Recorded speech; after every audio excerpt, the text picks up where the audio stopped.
Ladies and gentlemen, good day and welcome to Q4 FY23 earnings conference call of Aurum PropTech Limited. As a reminder, all participant lines will be in the listen-only mode, and there will be an opportunity for you to ask questions after the presentation concludes. Should you need assistance during the conference call, please signal an operator by pressing star then 0 on your touchtone phone. Please note that this conference is being recorded. I now hand the conference over to Ms. Vanessa Fernandez from Aurum PropTech Investor Relations. Thank you, and over to you. Good evening, everyone, and welcome to the earnings call of Aurum PropTech Limited for Quarter 4 and financial year ended 2023. We are humbled to have you all here to discuss our latest financial results, and we appreciate your continued interest and support. Joining us today is Mr. Ashish Deora, the founder and CEO of Aurum Ventures. Under his leadership, our company has experienced significant growth. We also have Mr. Hiren Ladwa, our EVP of Investments, who will share insights on our PropTech ecosystem, followed by Mr. Concall, our Chief Financial Officer, who will touch upon the financial highlights of the company.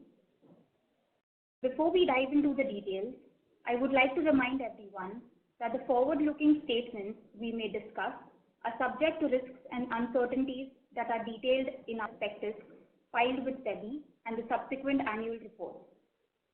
We encourage you to review these documents, which are available on our website, to fully understand the risks associated with any future projections or statements. We shall start the call with Mr. Ashish Deora's perspective on our performance over the last year. Over to you, sir. Thank you, Vanessa. Good afternoon, everyone. I'm glad to connect on this investor call for the 8th quarterly call under Aurum management. It gives me great pleasure to speak with all of you today and share our journey of exponential growth during the financial year 2023. I'm happy to announce that our team's focus has led to incredible growth in the last year. We clocked revenues of rupees 139 crores in the year, which reflects our commitment to excellence and the execution of our well-thought strategy. I would like to highlight 2 points to this effect. Firstly, we had projected our Q4 revenue to be rupees 50 crores. I'm glad to state that we have surpassed the projection. What is important is that the target of rupees 50 crores was made at the beginning of last year, when our revenue was to the tune of rupees 14 crores. Secondly, exponential growth is slowly becoming the mantra and DNA of Aurum PropTech. We feel that we can now aggressively project and consistently achieve. This remarkable achievement is a testament to the team's relentless efforts and unwavering commitment to our shared vision of creating a future-ready company. Our revenue growth momentum demonstrates our leadership in the PropTech sector. This also gives us confidence to execute with discipline what we believe is a well-thought strategy.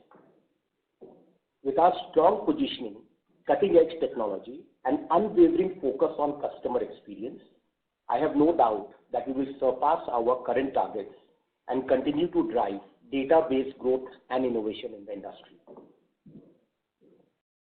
Moving from revenue growth, I would now like to take a few minutes on our strategy. At Aurum, we pride ourselves on using cutting-edge technology to equip real estate consumers with innovative products and solutions for customer experience. We are committed to continuing this approach by investing in new and cutting-edge technologies, along with strategic acquisition to further enhance services while providing exceptional value to our customers and setting us apart from the competition. Aurum's laser focus on its core competencies has driven innovation and growth in the industry.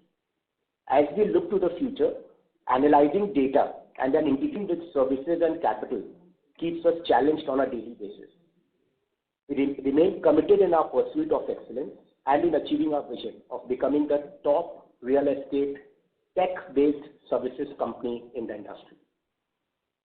Further, our belief that digital products require an entrepreneurial mindset is getting even more reaffirmed with every quarter.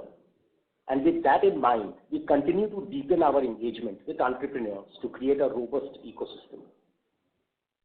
The integration of tech, data, capital, and services, along with an entrepreneurial mindset, is the engine of growth for the next few quarters. I'm confident in our future prospects and the steps we are taking to achieve our ambitious revenue goals and pivot on our pioneering position. Thank you all for your continued interest and commitment to Aurum. As we move forward, I'm excited to share more insights with you and discuss our progress. I now request Hiren to kindly take over for the next segment of the call. Thank you, Mr. Ashish, and good evening, everyone. Let me take a few minutes to walk you through Aurum PropTech's performance over the last quarter and the year gone by. First, I'm happy to report that two of our partner companies, HelloWorld and K2V2 Technologies, have grossed more than 50 crores each in revenues in the financial year FY23 on a standalone basis. Second, if we look at our partner companies' FY22 revenues, they have collectively more than doubled the revenues in FY23. As you would recall, most of these companies were not under Aurum PropTech in FY22. HelloWorld has clocked 93% YOY growth, while K2V2 has delivered a 140 YOY growth, 140%. Aurum Analytica, which got acquired in the beginning of October 2022, has delivered 10.6 crores in H2 of FY23 compared to rupees 3.9 crores in FY22 H2. This is a significant achievement as it highlights not only the intrinsic growth potential of this venture, but also the strength of our ecosystem. We are witnessing a healthy increase in customer acquisitions as well as their engagements on all our platform of transactions enabled, projects served, or beds rented. We are thrilled to see the value delivered to our customers and their continuous trust in us. Further, profitable growth is in our DNA, and this gets reflected in how we are scaling within comfortable zones of profit margins, while some of our competition has opted for scalability without sound business viability. Now, I shall quickly touch base on a growth opportunity for the upcoming quarters. In our connected living segment, we have increased our presence in cities where rental demand and prices are growing, for example in Bangalore, and we should benefit from the overall spike in rentals across all formats there. Additionally, we have added new supply in the student living segment in places like Kota well before the start of the new academic year. Our properties provide comfortable and a safe living as well as a studying environment to our student tenants. This is what will enable us to remain a leader in this segment. In our invest and finance cluster, Integro Asset Management has garnered further fund commitments of rupees 60 crores, taking the total investment to rupees 207 crores. We will be augmenting our ecosystem portfolio with the launch of a new investment platform coming quarters. Groundwork for the same is underway, and we will be taking the product to the market in the month of May 23. Within our enterprise efficiency cluster, Sell.Do, a real estate SaaS CRM product, continues to be the market leader in India, with more than 500 active real estate clients and around 8,000 plus licenses. We have more than doubled our licenses during the year gone by.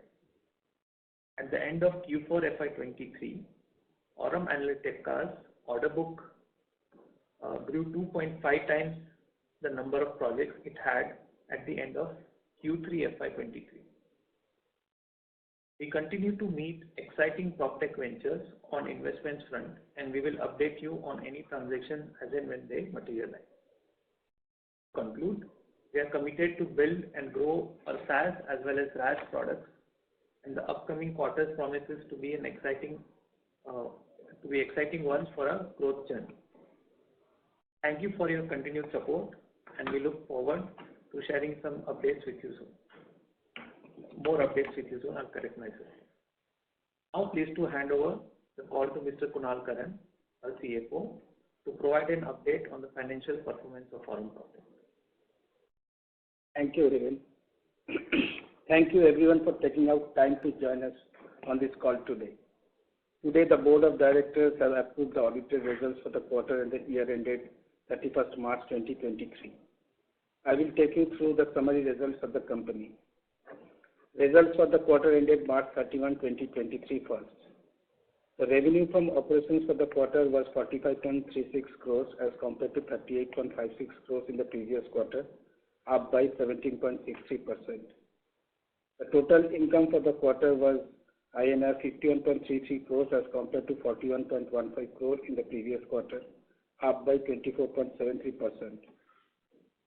EBITDA for the quarter was INR 4.25 crores, that is 9.4% of the revenue, as compared to 1.96 crores in the previous quarter. Loss for the quarter was INR 9.83 crores as compared to 10.4 crores in the previous quarter. Results for the year ended March 31, 2023. Revenue from operations for the year was INR 126.87 crores as compared to INR 15.79 crores in the previous year, up by 703%. Total income for the year was INR 139.04 crores as compared to INR 21.01 crores in the previous year, up by 561%. EBITDA loss for the year is INR 2.90 crores as compared to a loss of 13.08 crores in the previous year. The total loss for the year was INR 40.30 crores as compared to 13.27 crores in the previous year. Now to the balance sheet as of 31st March 2023. Total assets were INR 391.77 crores as of March 31, 2023 as compared to 220.57 crores at the end of March 31, 2022. Total liabilities were INR 156.94 crores as compared to INR 31.83 crores at the end of March 31, 2022. Equity attributable to the equity shareholders were INR 222.54 crores as compared to 168.08 crores at the end of March 31, 2022. Cash flow. So cash used in the operating and investing activities during the current financial year was INR 50.06 and 45.46 crores respectively, and cash generated from financing activities was 79.98 crores. The cash at the end of the year was 20.27 crores. Other liquid investments at the end of the year was 29.95 crores. With this, I will now pass on the call to Liba to open the floor for question and answer session. Thank you very much and appreciate your continued interest. Thank you very much. We will now begin the question and answer session. Anyone who wishes to ask a question may press star and 1 on their touchtone telephone. If you wish to remove yourself from the question queue, you may press star and 2. Participants are requested to use handsets while asking a question. Ladies and gentlemen, we will wait for a moment while the question queue assembles.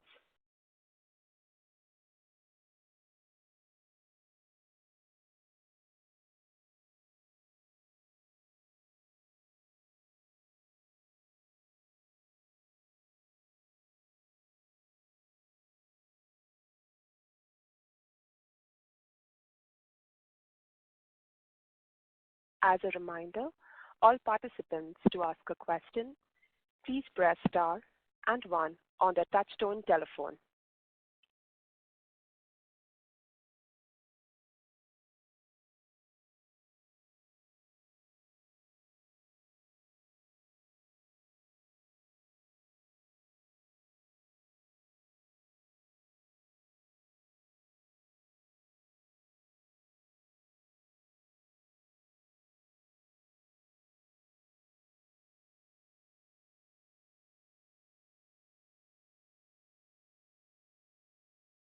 The first question is from the line of Rahul Shah, individual investor.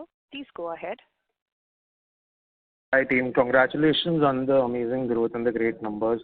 It looks like we are heading to a great next financial year. And I wanted to ask you the question that, that currently the interest rate environment is such that it's affecting all companies and industries. It also is impacting a lot of infrastructure companies, and being real estate one of the heavy capital businesses, do you think it will have ripple effect on real estate as well as PropTech industry, and what measures Aurum is taking to tackle the same? Thank you, Rahul. This is Hiren here. I'll attempt to answer your question. We agree that the economy overall had slightly shifted towards a high interest environment, wherein the RBI came with a series of interest hikes. However, we have also seen that in the previous revision, RBI has taken a pause and we'll wait and watch what new direction does the RBI give on this. Having said that, I'll answer the question in two parts. One is overall impact on the real estate front, and secondly, the impact on Aurum PropTech itself. Now, despite the interest rate hike, there has been a continuous uptick in real estate transactions as reported by multiple media and sources in terms of the bookings and when you track real estate developers, even the listed ones, you see a significant uptick in the bookings and the sales that have happened. So that is whenever such a sales in transactions have happened, there is a follow-through demand in terms of allied property services, and that is one area we, as a PropTech company, would expect to benefit from. Second is that, as I said, since RBI has taken a pause, inflation being its primary concern, we believe that there shouldn't be a very long-term impact in terms of sales transaction. There could be a momentary pause or a dip. But at the same time, coming to the second part, where I talk about impact on us, we actually see that whenever there is such interest rate hikes, or whenever there is a bigger challenge for developers to distribute or offload their inventory, that's where some of our services, which are hinged on enabling developers to reach faster and sharper to the target clients, that's where our offerings, that's where our partner companies actually are able to deliver value, and hence we as a company benefit from that, right? So our services are in a way quote unquote hedging against this interest rate cycles, not by design but by virtue of the offerings that we take to the developer community. So in that sense, that is one aspect. The second aspect of the impact on our company is that we are not aligned only to the retail sale transactions, specifically of the residential real estate market. As a PropTech company, our services, our tech-enabled services cater to the rental, the co-living aspect also significantly, and hence that's a little more or relatively more recession-proof or interest rate revision-proof business, as you may call it, and hence the impact gets further subdued because of that. I hope I was able to answer to you. Yeah, thank you so much. Thank you. The next question is from the line of Pawan from Compound 26 Capital. Hello. Hi. I had a couple of questions. The first one was, could you provide me the breakup of revenue business-wise for the quarter? Sure. So we provide the breakup of revenue under the segment SaaS and RaaS. The revenue, SaaS revenue for this quarter was 6.04 crore, and the RaaS revenue was 39.32 crore, the total 45.36 crore. And under RAS, you have K2V2, Beyond Walls, and Hello World. So would it be possible to get like what's the major component out there? What's the major revenue driver out there? So RAS will definitely have Hello World and the Beyond World business. So if you ask for the numbers, so Hello World has made around 52 crores in this year post the date of acquisition. That is what we have consolidated in the numbers. Total revenue that they have made during the 12 months is 63 crores. And out of the quarter of 39 crores, Hello World has 39 crores. Hello World has done around 17 crores. 17 crores. And beyond. Sorry, Hello World is 17 crores. Beyond World has done around 12 crores. Okay. Got it. The second question was, what's the status of the sale of the residential building? Because I think we've been talking about that for a couple of quarters. So is that something that's being contemplated? Sorry, I couldn't get you. Your voice was not What is the status? Could you hear me now? Yes, Pawan, this is better. Yeah. We have been speaking in the last couple of quarters about sale of two buildings. So, look, we have got two buildings. One is around 120,000 square feet, another around 30,000 square feet. So right now, the bigger building, we have already put it on lease, and the smaller building is still available with us. So we are still expecting the market to grow little bit more. So we are waiting for that. We are not in a hurry, though there is two or a couple of opportunities that came to us, but we have not gone ahead. So we are just keeping those things on hold because right now the buildings are profitable in that in the cash flow. Okay, understood. Thank you for that. I'll come back to you too. Thank you. As a reminder to all the participants to ask a question, please press star and 1 on their touchtone telephone.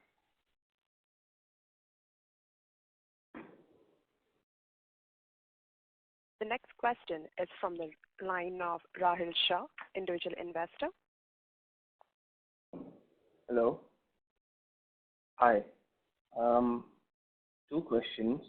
First, any new product offerings you are planning, be it for RAS or SaaS, any either of them? And the second question will be on your outlook. Near term, quarter, like the first quarter for this FY24, and even long term, like which areas in this business you think will work the best going ahead? Any challenges you foresee, and if you can just follow it up with any guidance or outlook in general, with which factors will drive growth for the business? Thank you. Rahil, you'll have to help us with your first question. We couldn't quite get the line. Second, we have understood. Sure. The product offerings. So in RAS, are you planning on developing new products for the market?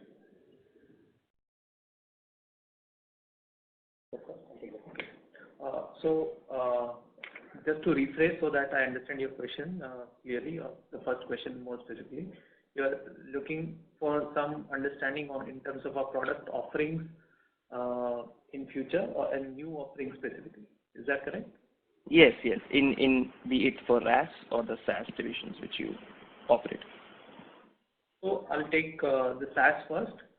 As you know, we have two major or the two large contributing SaaS products. One is in the co-living segment, the other is in the transaction segment or the developer side. So there we are continuously upgrading our product features in line with the feedback that we continuously keep receiving from the developers who are our clientele and customers. And seeing what further integration that we can do with other SaaS products or ERPs that the developer might be having. So that's the more of a product augmentation plan that we have, which is a continuous plan in each way. The second, as far as the other B2B SaaS product that we have in our portfolio in the form of the House Monk, there we are right now catering to property managers, property owners in the residential or the co-living segment. There we have two, three product ideas which are as of today under POC or with 7 to 8 clients in the commercial space.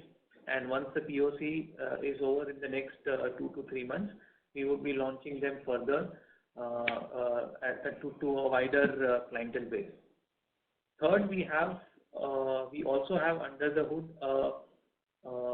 an ERP, a light CRM SaaS product in the name of Kailash, which has, without significant investments in go-to-market efforts, already clocked more than 1,000 odd clientele, and we are very excited about the growth of this particular product. So that once again, this is right now in the POC stage only, and we are not monetizing it heavily, right? So once the POC ends, we'll take this product to the market.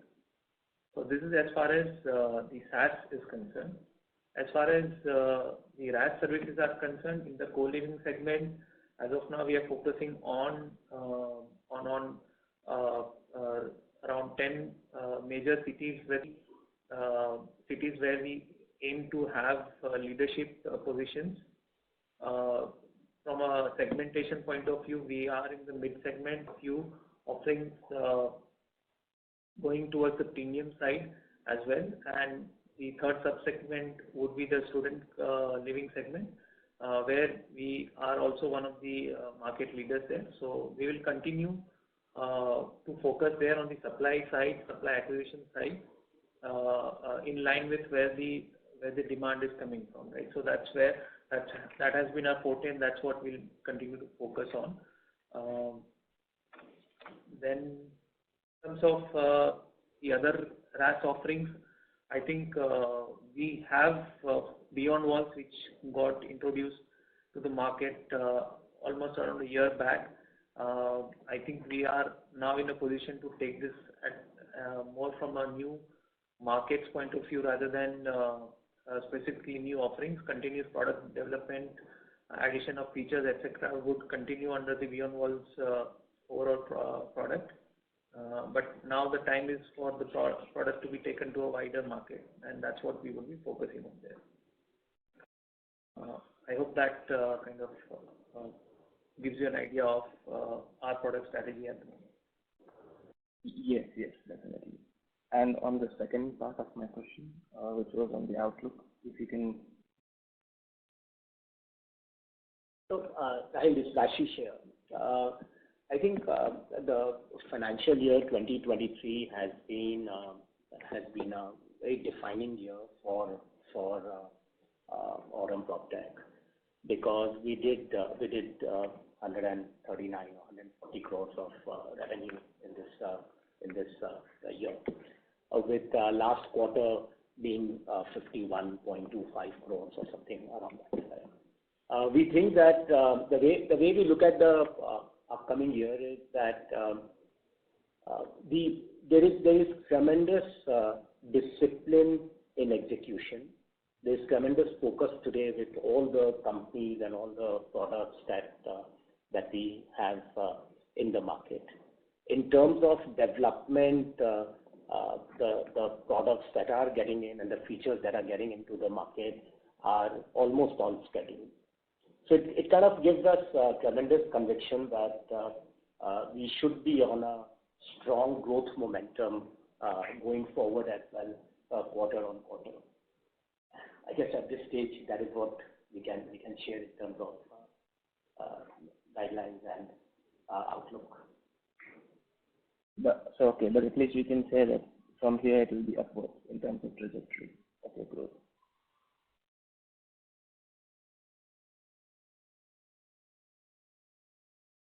Hello? We again couldn't catch your question. So what I get from your explanation is we can at least expect a good upwards trajectory in terms of growth, even top line and EBITDA both. That is for sure. That is for sure that we are on a great growth trajectory. There's no reason for us to kind of slow down on that. Also, another factor that has been very encouraging is that our expense to income ratio has come down from 1.6 to 1.2 from quarter 1 of last year to quarter 4 of this year. So we are also keeping a keen eye on the expense to income ratio, while we are keeping a very strong focus on growth momentum. So it's that much easier to grow if we don't look at expense to income ratio.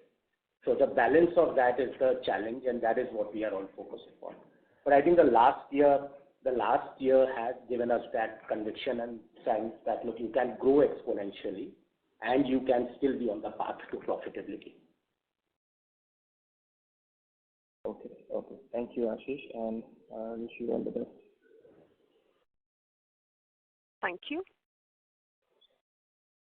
The next question is from the line of Aditya Sen from Robo Capital.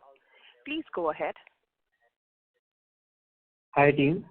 So it is really phenomenal to see how the company is growing and also that how we are matching our guidance. So we have already achieved the ARR of 50 CR 200 CR that we targeted earlier. So I'd like to continue with the previous question, the question that has already been asked.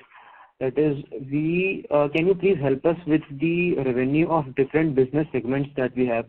That is the K2B2, MonkTech, Integro, etc.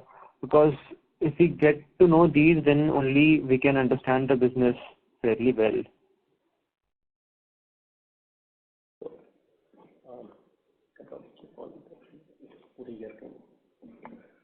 So, look, it is difficult to call out all the numbers, but because you are asking very specifically, and the numbers will definitely come out when we publish our annual report. So I will just give you the numbers, the breakup of that 126.87 crores of revenue from operations company-wide. Yeah. So the Aurum, the companies under Aurum has done around 17. K2B2 has done 51. Helloworld 52. Then Aurum Analytica has done 6.79. 0.79. Okay. Okay, so this will help us, and we'll have the details in the annual report, right? Yeah. So when the annual report comes out, we will get the details because that is to be published. Okay, that works. And also, I believe that the company must have some vision for, let's say, upcoming 3, 4, 5 years, some aspirational target that we are looking forward to in terms of revenue and EBITDA, at least 5 years down the line. So this is Ashish here.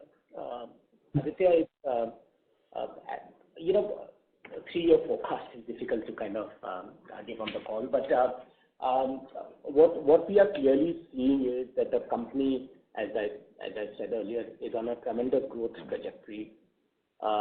We are very focused on being conservative with capital. We think that we have put in the right financial prudence. We think that we are able to now scale up products. Our management is able to work with companies, integrate them, bring them to a collaborative effect, get them to work together. Our technology, data, capital, and services, all 4 are integrating well along with the entrepreneurial setup that we have and things like that. So while of course we have the 2026 internal revenue, which are very, very aggressive, but I think we need to take it by the quarter and kind of play that out. Achha, yeah, that works for us. Thank you. And you guys are really doing a great job. Thank you. Thank you, Aditya. Thank you. The next question is from the line of Nidhi from FinCurve. Please go ahead.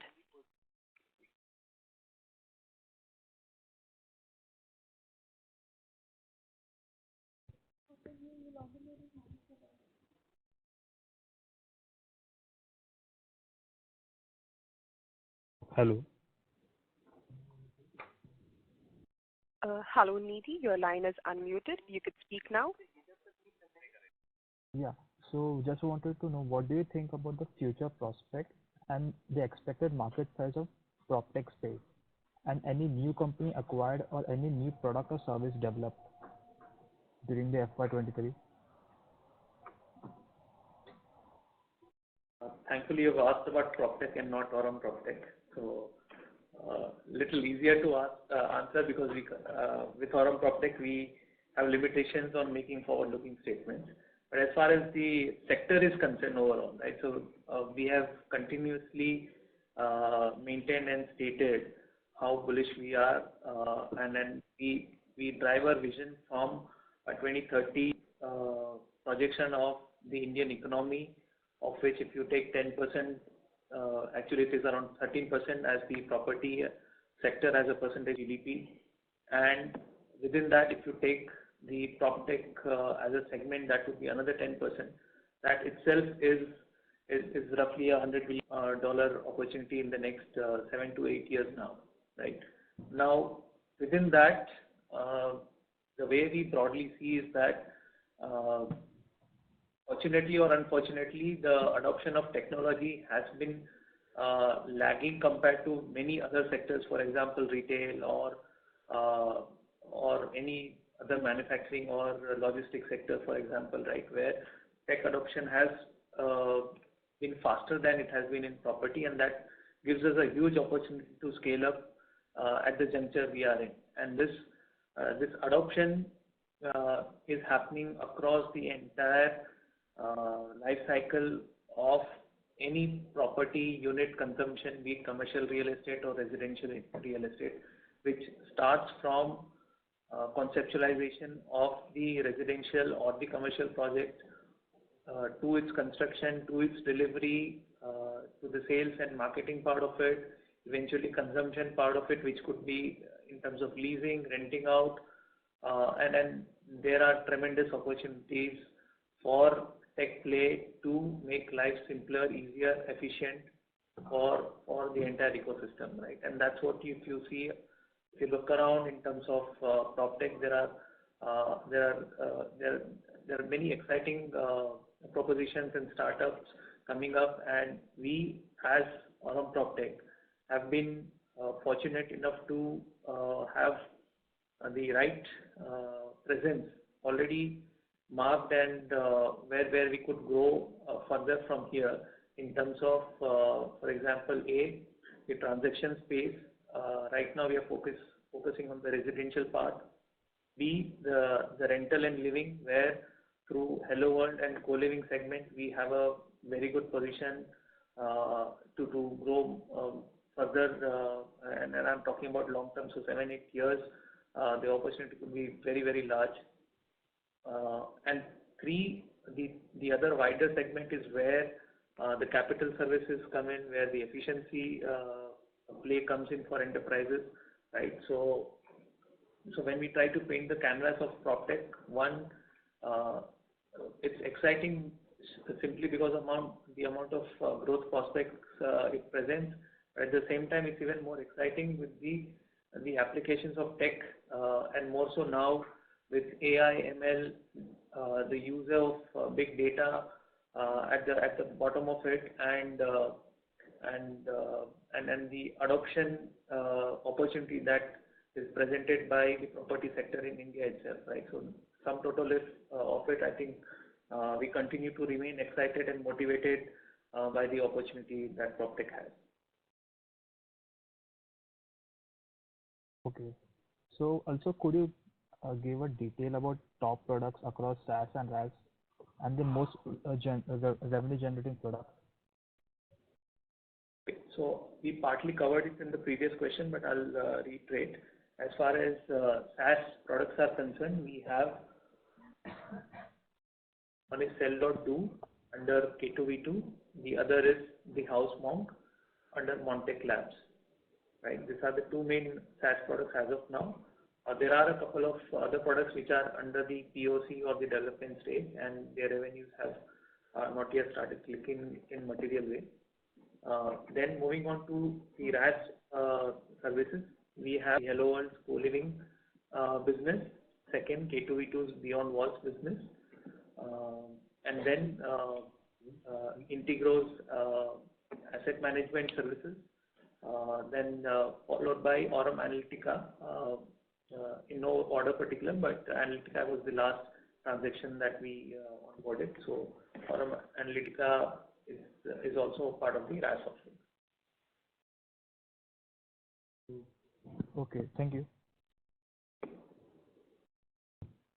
Thank you. A reminder to all the participants, to ask a question, please press star and 1 on their touchtone telephone.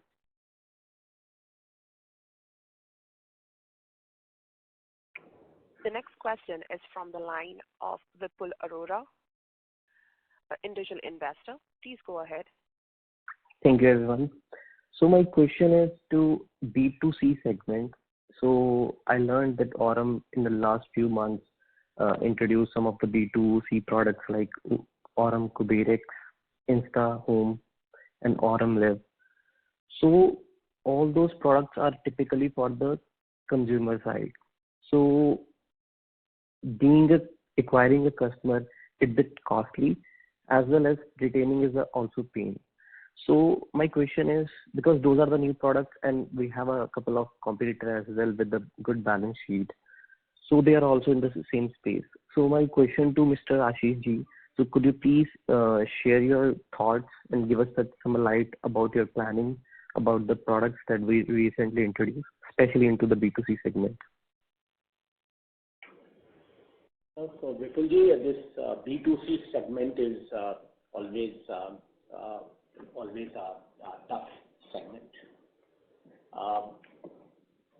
The CAC, is becoming higher and higher with time.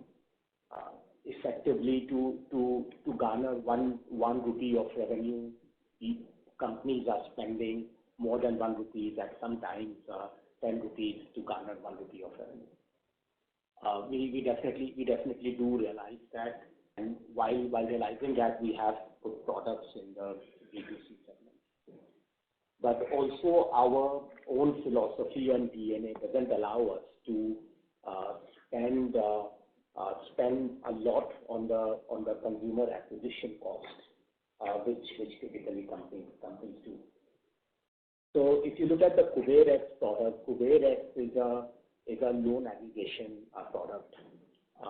If you look at Insta Home, with Insta Home we are trying to solve the secondary homes market, which according to us nobody has been able to crack until now.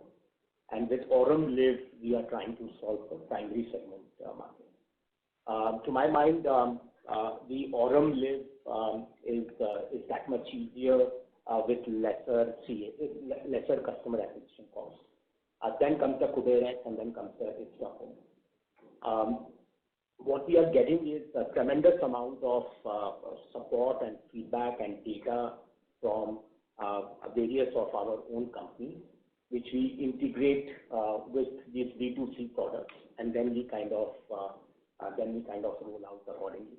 So, for example, KuberX can also work with Beyond Walls and Aurum Live home buyers with a zero CAC. Right, because whoever is buying homes on Aurum Live and Beyond Walls also generally need home loans, and that is why there is a connect between KuberX and Beyond Walls, and so on and so forth. So this is the way we are building the B2C products. Our ramp up on B2C products will be not as fast as the other companies, but it will definitely be more sustainable. with more cash prudence, cash conservative approach than most of the other companies. This is what our strategy has been on B2C products. Also, we are now in process of launching data product, which is called Aurum Data Hub, which is again a B2C data product, which we think brings tremendous value for home buyers, and whether it's primary or secondary. And that also helps KuberX, InstaHome, and Aurum Live because of the knowledge that Aurum Data Hub will provide to the potential home buyers or people who are also wanting to rent homes. So we have I think a 360-degree strategy on how to keep the CAC low and at the same point of time run this B2C digital products. These are early days. We feel very confident, but I think these are early days on how we kind of approach this. Okay, makes sense. And the second part of my question is, now we have a couple of partner companies, and the synergies is definitely be like working each other. So are you going to facing any kind of challenges to being managing the particular founders at the same place with the same mindset that you have in your mind, especially with the partner companies? There are always challenges, right? Whenever there will be people involved, there will be challenges. Even with the own team members, there can be challenges. So I can't say that there are no challenges or zero challenges.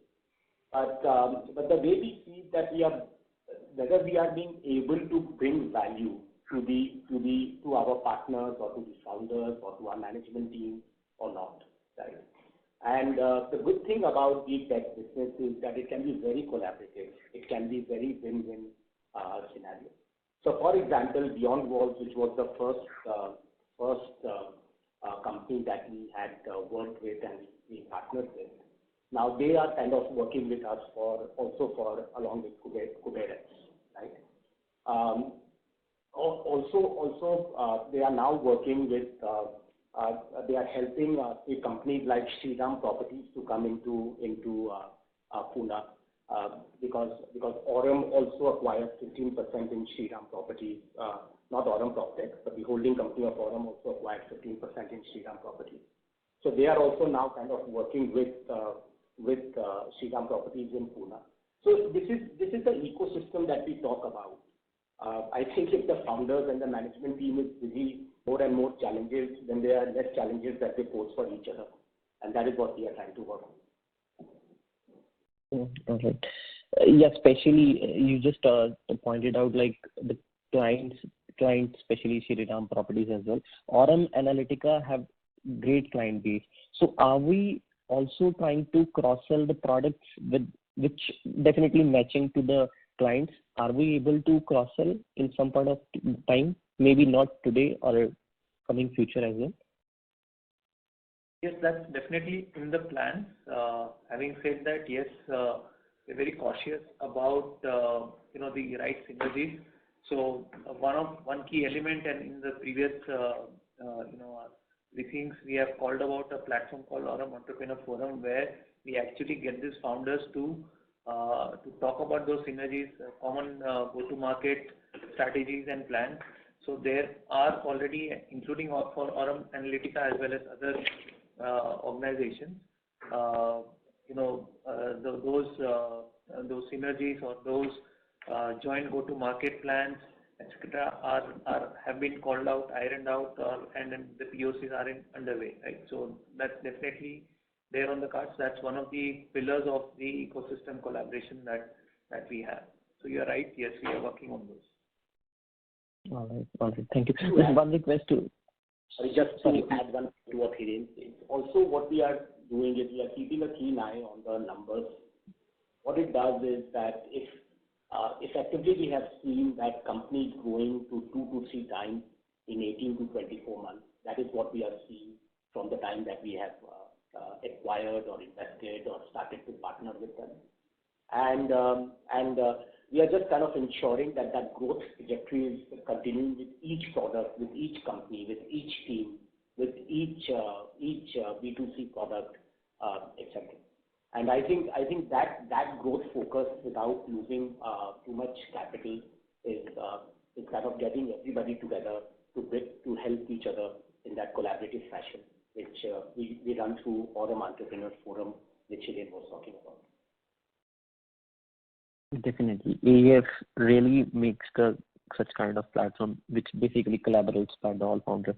Just one request to management, if possible, sir, can you please, even though in a not today but any future, you can invite the investor so that we can meet you as a face-to-face. It would be really great. Thank you. Sure. We'll try our best. Thank you very much. Thank you. The next question is from the line of Devang Jogani from Devang Management Private Limited. Please go ahead. Good evening, everyone. My question is for the Aurum InstaHome. So, how can we compete competitors like 99acres and other pre-established people in the sector with the Aurum InstaHome app? Are we planning to beat them, or are we planning to build a different consumer base altogether? So, thanks, Devang, for the question. Just to clarify, we actually do not, with InstaHomes, we do not compete with 99acres. Their offering is completely different. They are a listing platform to which, potential buyers able to meet potential sellers, right? It could be C2C, it could be B2C. Whereas InstaHomes is a pure C2C transaction platform that we are aiming to build, right? Where somebody who's wanting to sell their inventory, sell their residential unit, is able to reach out to a potential buyer, right? And that's the offering there, right? So in a way, do not compete with 99acres. Having said that, in the C2C residential sale market, as Mr. Ashish was calling out earlier, it's a problem that remains to be solved, and that's the opportunity that we are actively trying to tech platform, solving for various fundamental challenges in the space, be it in the form of trust or the amount of time it takes to either sell or buy a residential property in secondary sale, right? So these are some of the challenges that we are aiming to solve with our tech platform. Okay. And just put some better idea. So the primary residential market, generally in India averages to around 2.5 lakh units being sold on a yearly basis. If you take an average, apartment value of 5 crore and assume a 2% brokerage on that, the primary market accounts for about a 4,000 crore market on a yearly basis. So, taking a similar number for the secondary market, if it's a 4,000 crore brokerage market, cake available for everybody, and we just started on our way up there. Okay, thank you. I had another question for the Hello World which we are having. So Hello World is being a star performer for us for a very long time since we have acquired it. So are we planning to make it available in more cities? Like it's available in 15 cities as of now, right? Right. So are we expanding it in different cities, or are we planning to have more of it in the current cities only, like more branches of Hello World in the current cities we already exist in, or tapping new cities altogether? This is Ashish here. Onboarding a city for any of the companies, including Hello World, is a major decision because it's very easy to expand, very difficult to maintain, and then even more tougher to shut operations in a city. So we believe that I think we are in a very sweet spot with the 15 odd cities that Hello World currently operates in. Of course, we review this on a monthly basis. You might see 1 or 2 cities kind of being replaced by 2 or 3 cities. This 15 number might become 16, 17 or 18. But there is definitely no plan or strategy to be present in more than 20 cities even in next 2 or 3 years. The reason behind that is that it's an operations heavy business. It is our brand that is put upon that. So we want to be very careful on what kind of a value are we providing to the users of Hello World. And if we expand into more cities, then that we believe can get a little diluted. So we'll go slow. I think with 15 cities, in any case, you are covering a very large part of the country. Per se, from a point of view of the total segment that we have, and I think we at Hello World are at a sweet spot on that.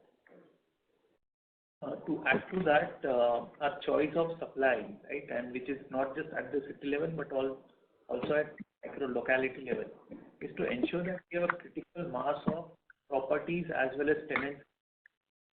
End of the day, it's all about unit economics and the operational efficiency, right? So single units in a large micro locality or very few units in a smaller city with a smaller potential. I think those are the kind of equations that we do not want to get into, and that's why we are very cautious, and that's why the choice of 15 cities at the moment. The moment we see that the demand of co-living as a segment, right, starts growing in a particular city where there is tremendous employment generation of the right target segment that we have, we will definitely keep our eyes open.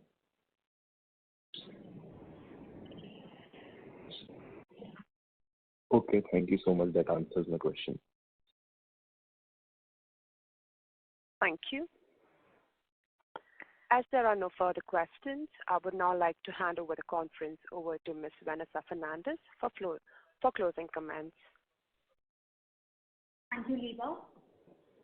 We thank all the participants who have joined us today and have kept on continuously tracking us over the past 4 quarters. We thank you for your continued interest, and we look forward to seeing you again in the next call. Thank you very much. Have a good evening ahead. Thank you so much. Thank you.